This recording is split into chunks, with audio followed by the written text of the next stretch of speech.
Dear friends, good morning. Today is a historic occasion. Historic because in a single stroke, we are now the second largest cement manufacturer in the country.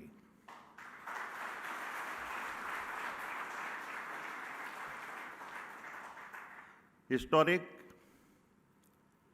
because we now own two of the most iconic brands in the country. One that defines the grit of pre-independence India, and another that defines the spirit of a confident India.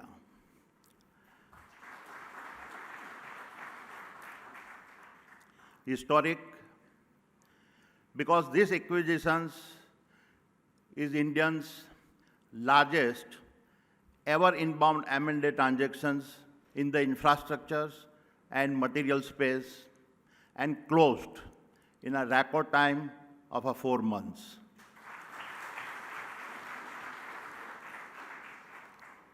Historic because our entry into this business is happening at a time when India is on the cusp of one of the greatest economic surge seen in the modern world. I am often asked the questions, why cement? Let me therefore talk about the rationale for us moving into this business. It starts with our unshakable belief in the India story and our convictions that India will be a $25 to $30 trillion economy by 2050.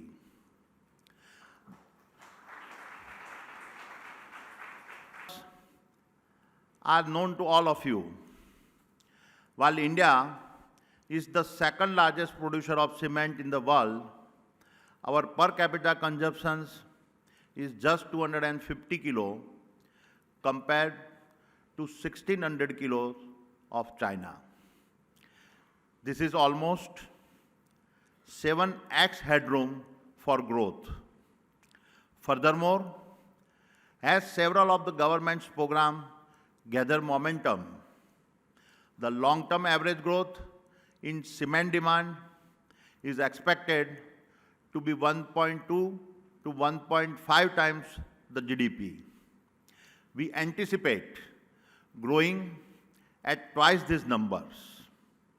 Therefore, as our nation's growth story unfolds, with trillion-dollar investment in infrastructure and housing, cement is an attractive adjacency to our infrastructure business, especially the group's ports and logistics business, green energy business, and the e-commerce platform being developed.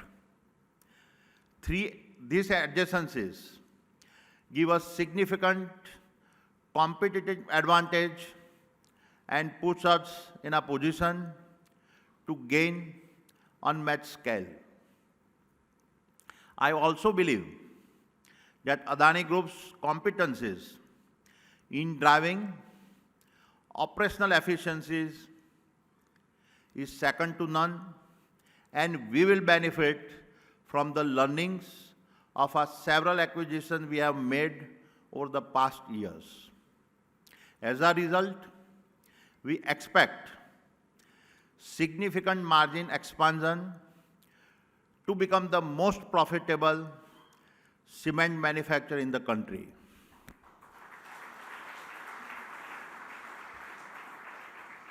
Anticipate going from the current 70 million tons capacity to 140 million tons in the next 5 years. Needless to say, a large part of my confidence comes from the combined strength of the leadership we are getting from ACC and Ambuja.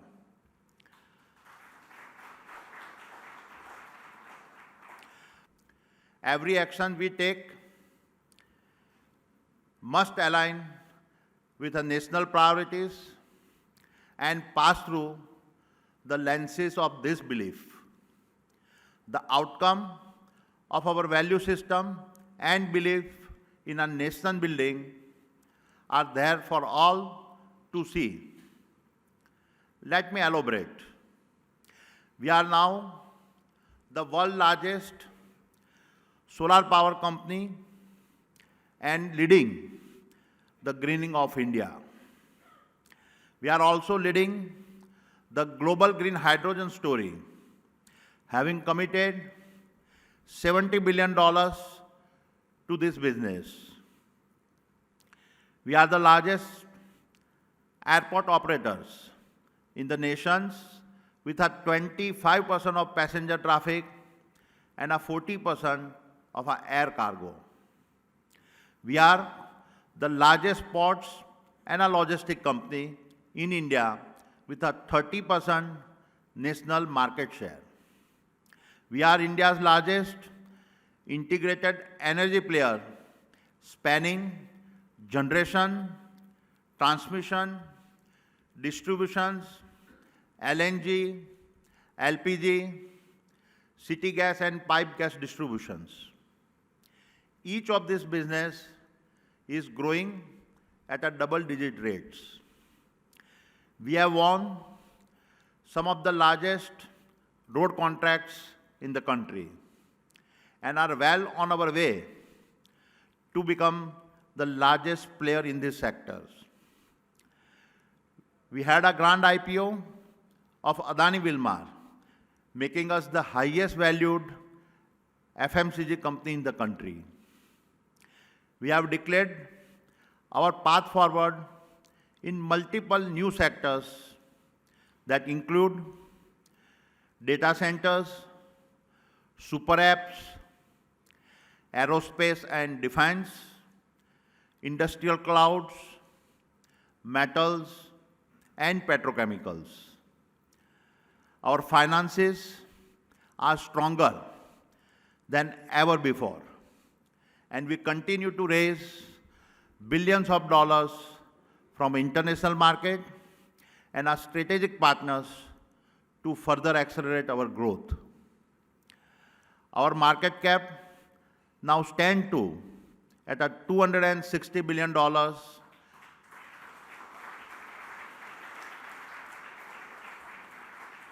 having grown faster than any company ever in India. And of course, we are now the country's second largest cement manufacturer.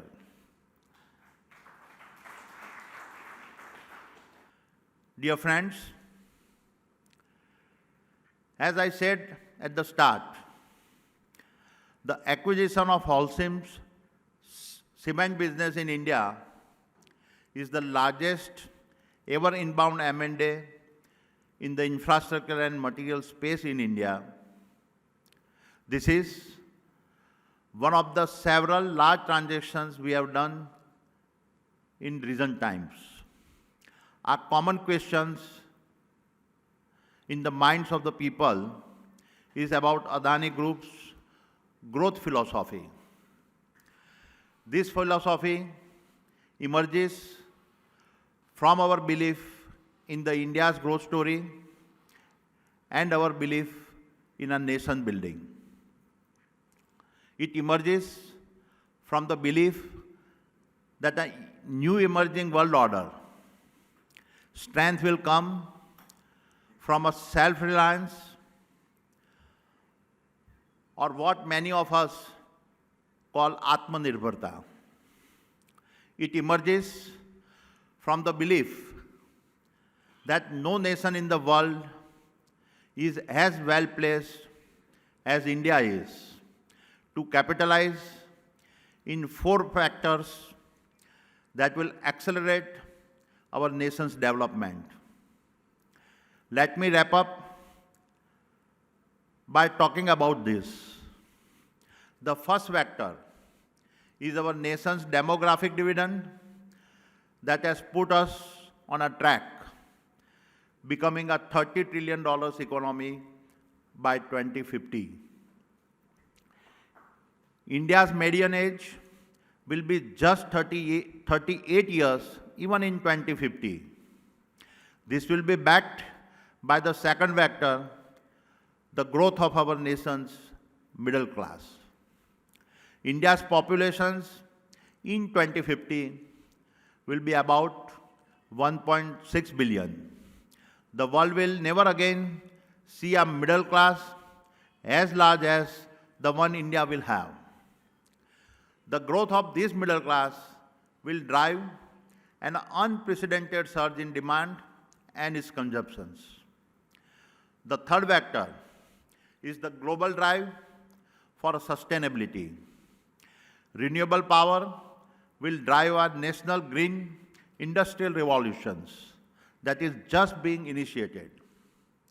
This will also be enabled by decentralized generation and distribution, which will be transformative, especially for the rural populations. Decentralized power gives India the options to accelerate micro-sizing of everything. It enables micro-manufacturing, micro-agriculture, micro-water, micro-healthcare, micro-banking, micro-educations, everything that our nation's rural population needs. And finally, the fourth vector is digitizations. The combinations of our India's youth and the growth in our middle class will accelerate our nation's digital transformations to create our new opportunities. I believe the unmatched digital ecosystems India is creating will generate significant additional uplift on top of our anticipated 8% GDP growth rate. It will accelerate our journey towards the $30 trillion GDP target by 2050. All the best. Jai Hind.